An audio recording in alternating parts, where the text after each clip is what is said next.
What if everything you've been taught, from history to religion to the very nature of existence, was a fabrication? For thousands of years, the truth has been buried, rewritten, erased, denied. You've been told that God is the supreme creator, the ultimate being, the beginning and the end. But this is a lie. The version of God that billions worship today is not the source. He wasn't the first. He isn't what he claims to be. The truth, dangerous, forbidden, was locked away in lost scriptures, in ancient whispers, in texts that were burned, banned, and hidden from the eyes of the world. But some fragments survived. In 1945, buried beneath the sands of Egypt, the Nag Hammadi Library was unearthed, revealing a version of reality so radical, so subversive, that it threatened the very foundations of mainstream religion. These writings spoke of an impostor, Yaldabaoth, a false god who fashioned this world, not out of love, but out of arrogance and control. He wasn't a creator, he was a mistake, a rogue entity that should never have existed. Yet he had the audacity to declare, "I am God, and there is no one but me." And so, the great deception began. Before Yaldabaoth, before the world you know, there was the Pleroma, a vast, luminous realm beyond time and space, beyond the grasp of human understanding. It was the true divine reality, the infinite consciousness from which all things emanated. From this boundless source, great forces of creation emerged, pure, intelligent, and whole. One of these divine emanations was Sophia. She was wisdom itself, a force of creation, of knowledge, of boundless curiosity. But in her desire to create, she made a fateful choice. She acted alone. She reached beyond the divine order without her counterpart, and in doing so, she birthed a flawed being, Yaldabaoth, malformed, blind, ignorant of his origins. He was cast out, severed from the Pleroma, left to drift in the void, filled with hunger but no wisdom. And in his confusion, his madness, he declared himself supreme. He believed he was the only God. But a lie, repeated long enough, becomes reality. Yaldabaoth was powerful, but he was incomplete. He wanted control. He wanted worship. And so he fashioned lesser beings, the Archons, to serve him, to enforce his dominion. Then he built the material world. This was not an act of divine love. It was an act of imprisonment, a grand illusion, a construct designed to trap souls in the cycle of life and death, forever bound to suffering, never remembering what they truly were. But he made a mistake. When he breathed life into his creation, something beyond his control entered, a spark from the true divine realm, a fragment of the Pleroma itself, the human soul. From that moment, the war began. Yaldabaoth and his Archons had one mission: to keep humanity blind, to keep them obedient, ignorant, and unaware of the divine spark trapped inside them. To do this, they built systems of control, laws, religions, institutions, a never-ending cycle of power and subjugation, all to reinforce the lie that Yaldabaoth was the one true God. Over centuries, dissenters were silenced, knowledge was erased, and the truth was buried beneath layers of deception. But echoes of the forbidden knowledge survived. The Gnostic texts, the suppressed wisdom of the so-called heretics, hold the key to breaking the illusion. You wake up every morning believing you have free will. You go to work. You pay your bills. You follow the rules. You live. You die. And all the while, you assume this world is real. But what if everything, your choices, your desires, even your thoughts, are part of a carefully constructed system designed to keep you enslaved? This isn't metaphorical. This isn't abstract philosophy. This is what the Gnostic texts have been trying to tell us for thousands of years. The material world is a prison, and the Archons are the wardens. They are not angels. They are not divine beings of wisdom and justice. They are parasites, feeding on human energy, keeping you bound to the illusion. They work in the shadows, unseen but ever present, manipulating perception itself. How? By making you dependent on the physical world, They introduce suffering, pleasure, fear, and desire, not to enrich your experience, but to keep you invested in the system. They manufacture distractions, war, entertainment, politics, religion, social hierarchies, the endless pursuit of wealth and status. All of it exists to keep you running on a treadmill, never questioning why the world operates the way it does, never realizing that you are trapped. But here's the worst part. They didn't just build the cage. They built your mind to love it. There have always been those who see beyond the illusion, the ones who recognize that the material world is not the final destination. But knowledge alone isn't enough. This system is built to break those who resist. Throughout history, anyone who dared to expose the truth was silenced. Gnostic sects were eradicated, their texts were destroyed, their teachings were erased. Even today, mainstream narratives mock and discredit anything that challenges the status quo. If you begin to question the fundamental nature of reality, you are labeled insane, conspiratorial, dangerous. The control is deeper than you think. From the moment you were born, everything around you, your education, your culture, your entire belief system, was carefully constructed to keep you in ignorance. Not stupidity, ignorance. There's a difference. You've been given just enough information to function, to obey, to accept the world as it is. But the real knowledge, the knowledge that could break the system, was stolen from you. The truth that frees you. The ancient mystics understood something that mainstream religion and modern science conveniently ignore. Knowledge is power, and power threatens control. But not just any knowledge, noesis. Direct, experiential understanding of reality. Not belief, not faith, but actual first-hand awareness of what's beyond this fabricated world. That is the one thing the rulers of this system cannot allow. Because once you see through the illusion, you can't be controlled anymore. The texts that survived centuries of suppression describe how noesis was once accessible to humanity. Certain individuals, mystics, sages, philosophers, discovered techniques to pierce the veil, to access higher dimensions of consciousness. They weren't hallucinating, they weren't imagining things. They were seeing the structure of reality for what it was, and they were silenced for it. The early Christian church branded them as heretics. Their writings were destroyed, their followers were hunted down. Even today, modern institutions reduce these experiences to mere chemical reactions in the brain, random firings of neurons. The same way a prison guard would tell an inmate that the outside world doesn't exist. But here's the question: if the world is a prison, so what is noesis exactly? It is not knowledge you can find in books, nor wisdom passed down through doctrines or second-hand accounts. It is not a belief in a deity, nor an abstract philosophy to be debated. It is an experience, a direct, undeniable confrontation with the reality beyond this artificial world. Those who have had it describe it as a waking up, an instantaneous and overwhelming awareness that the material world is not the foundation of existence, that beyond it lies something vast, something incomprehensible, something real. And once you know it's there, nothing is ever the same again. Ancient traditions knew the way. The mystery schools of Egypt, the initiates of Eleusis, the shamans of indigenous cultures, all of them had pieces of the puzzle. The ancient Vedic sages, the Taoist alchemists, the Hermeticists, all discovered glimpses of the prison's walls.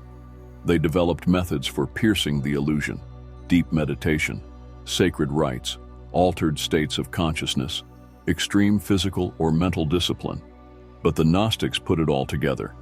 They understood that the key to escape wasn't in worshiping a god, following religious laws, or accumulating intellectual knowledge. It was in direct experience. That's why they were dangerous. That's why they were erased.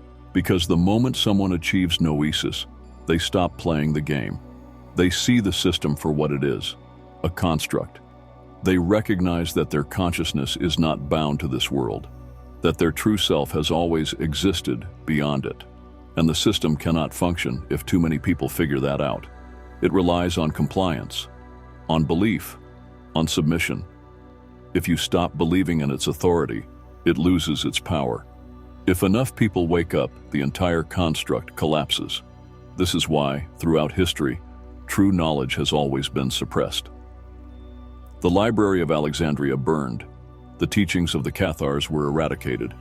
The esoteric texts of ancient civilizations were either destroyed or locked away, kept from public access. Because if you don't know you're in a prison, you will never try to escape. Everything you know about reality has been fed to you, in pieces carefully curated, deliberately incomplete. You see the world as a collection of random events, disconnected histories, isolated incidents. But it's not. There is a structure, a hidden architecture that determines the way this reality functions. And it has been in place long before human civilization existed. The ancient Gnostic texts reveal that the universe is not a chaotic accident, nor is it the intentional masterpiece of a single omnipotent God. It is a layered system, a cascading hierarchy of power. At the top is something so vast, so incomprehensible, that human language can barely approach it. The Pleroma, the true source of existence.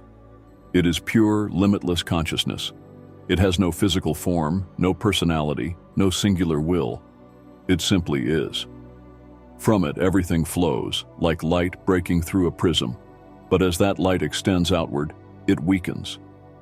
The first emanations from the Pleroma are pure intelligences, what the Gnostics called aeons. These are not gods, not beings with egos, desires, or agendas. They are principles, fundamental forces of existence, beyond human comprehension. And then, further down the chain, things begin to distort.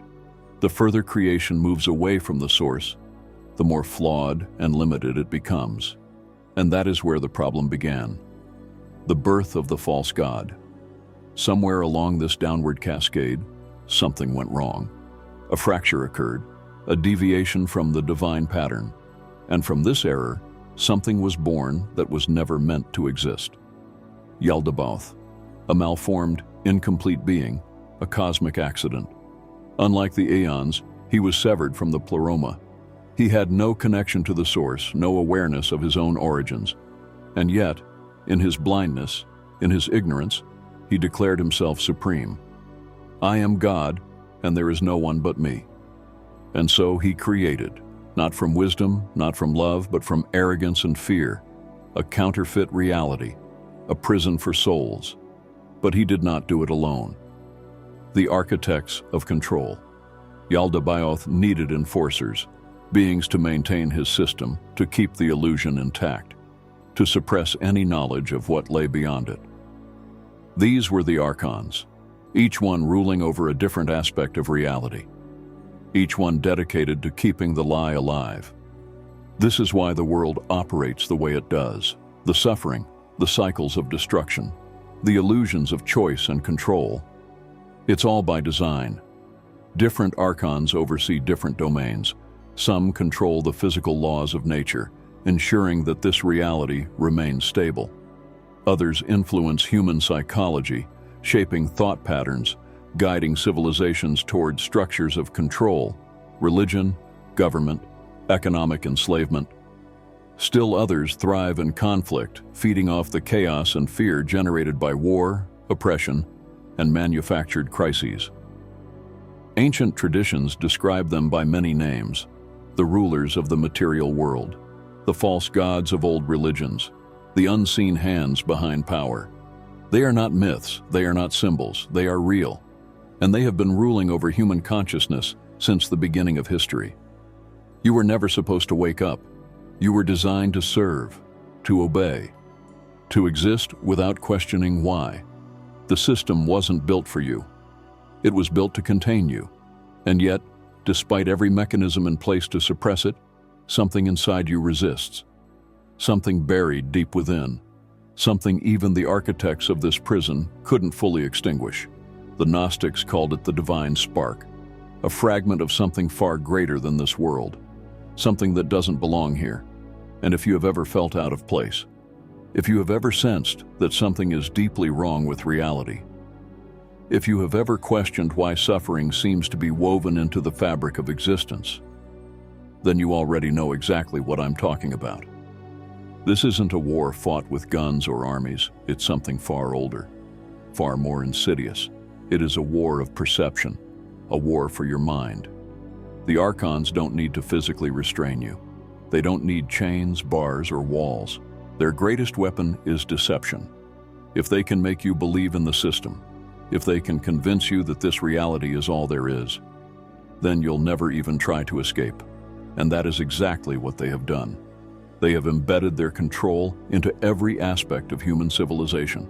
Governments, religions, economics, science, entertainment, even your own thought processes. They have spent thousands of years perfecting a system of control that doesn't look like control. And now the real question is, will you break free?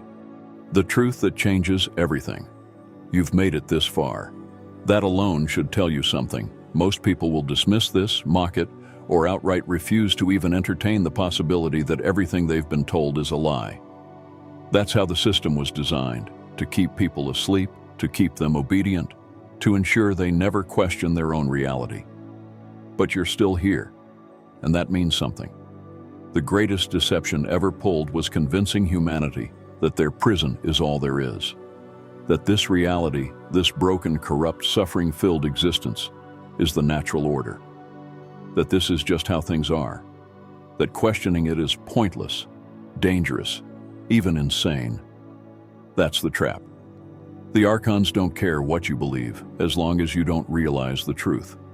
They don't care if you worship them or not, as long as you still acknowledge their authority. They don't care if you fight against their system, as long as you fight on their terms. Political battles, economic struggles, social conflicts, all distractions. All meant to keep you focused on this world, so you never realize you were never supposed to be here in the first place. But here's the real secret, the one that terrifies them the most. You are more powerful than you've been led to believe. The Gnostic texts make one thing absolutely clear. The Archons do not create. They can manipulate, they can distort, they can imitate, but they cannot create. Only real consciousness, only something connected to the true source, has the power to manifest reality. And that's why they fear you. That's why they need you distracted.